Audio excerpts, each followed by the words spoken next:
ನಮಸ್ಕಾರ. ಇದೊಂದು ವಿಷಯದ ಬಗ್ಗೆ ನಿಮಗೆ ಗೊತ್ತಿರಲ್ಲ. ಏನಪ್ಪ ಅದು ಅಂತಂದರೆ, ನಾವು ಹೆಣ್ಮಕ್ಳು ಸುಮಾರು ಫೇಸ್ ಪ್ಯಾಕ್ಸ್ನ ಉಪಯೋಗಿಸ್ತಾ ಇರ್ತೀವಿ. ಸೊ ಕೆಲವೊಂದು ಸತಿ ನಮಗೆ ಅನಿಸುತ್ತೆ, ಇಷ್ಟೊಂದು ಫೇಸ್ ಪ್ಯಾಕ್ಸ್ನ ನಾವು ಅಪ್ಲೈ ಮಾಡಬೇಕಾ, ಟ್ರೈ ಮಾಡಬೇಕಾ ಅನ್ನೋದು ಅನಿಸುತ್ತೆ. ಸೊ ನಮಗೆ ಬೆಸ್ಟ್ ಯಾವುದು ಅನಿಸುತ್ತೆ ಅನ್ನೋದ್ರ ಬಗ್ಗೆ ಮಾತ್ರ ನಾವು ಅಪ್ಲೈ ಮಾಡಬೇಕಾಗುತ್ತೆ. ಸೊ ನಮ್ಗೆ ಅದು ಹೆಂಗೆ ಗೊತ್ತಾಗುತ್ತೆ? ಸೊ ನಾವು ಇವಾಗ ಒಂದು ಫೇಸ್ ಪ್ಯಾಕ್ನ ಟ್ರೈ ಮಾಡ್ತೀವಿ. ಸೊ ಅದನ್ನು ಫಸ್ಟ್ ನಾವು ಪ್ಯಾಚ್ ಟೆಸ್ಟ್ನ ಮಾಡಿರ್ತೀವಿ. ಯಾವುದೇ ಥರ ಇಚ್ಚಿಂಗು ಏನೋ ಆಗಿಲ್ಲ ಅಂದರೆ ನಾವು ಡೈರೆಕ್ಟು ಫೇಸ್ಗೆ ಅಪ್ಲೈ ಮಾಡ್ತೀವಿ. ಸೊ ಅಪ್ಲೈ ಮಾಡಿದಾಗ ತುಂಬ ಗ್ಲೋ ಕೊಡುವಂಥದ್ದು, ಇಲ್ಲ ಗ್ಲೋ ಕೊಟ್ಟಿಲ್ಲ, ನಾವು ನಾರ್ಮಲ್ಲಾಗಿ ನಮ್ಮ ಸ್ಕಿನ್ ನಾವು ಇದ್ದಂಗೆ ಇದ್ದೀವಿ ಅಂತಂದಾಗ ನೆಕ್ಸ್ಟು ಬೇರೆ ಫೇಸ್ ಪ್ಯಾಕ್ನ ನಾವು ಟ್ರೈ ಮಾಡಬೇಕಾಗತ್ತೆ. ಸುಮಾರು ಫೇಸ್ ಪ್ಯಾಕ್ಗಳ ಸಿಗುತ್ತೆ, ಸುಮಾರು ಜನ ವೀಡಿಯೋಸ್ನ ಮಾಡಿರ್ತಾರೆ. ಸೊ ನಾವು ಆ ರೀತಿ ನಾವು ಟ್ರೈ ಮಾಡ್ಬೋದು.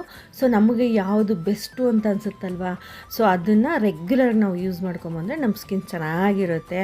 ಸೊ ಇವತ್ತು ಒಂದು ಅಪ್ಲೈ ಮಾಡಿಬಿಟ್ಟು ನಾಳೆ ಇನ್ನೊಂದು ಅಪ್ಲೈ ಮಾಡಿದ್ರೆ ನಮ್ಗೆ ಖಂಡಿತ ರಿಸಲ್ಟ್ ಗೊತ್ತಾಗೋದಿಲ್ಲ. ಸೊ ಇದ್ರ ಬಗ್ಗೆ ನಾನು ಇವತ್ತು ಶೇರ್ ಮಾಡಿದೆ. ಸೊ ಇದೇ ಥರ ವಿಷಯಗಳು ಬೇಕು ಅಂತಂದರೆ ನನ್ನ ಫಾಲೋ ಮಾಡಿ, ಲೈಕ್ ಮಾಡಿ, ಸಪೋರ್ಟ್ ಮಾಡಿ ಅಂತ ಕೇಳ್ಕೊತೀನಿ. Thank you.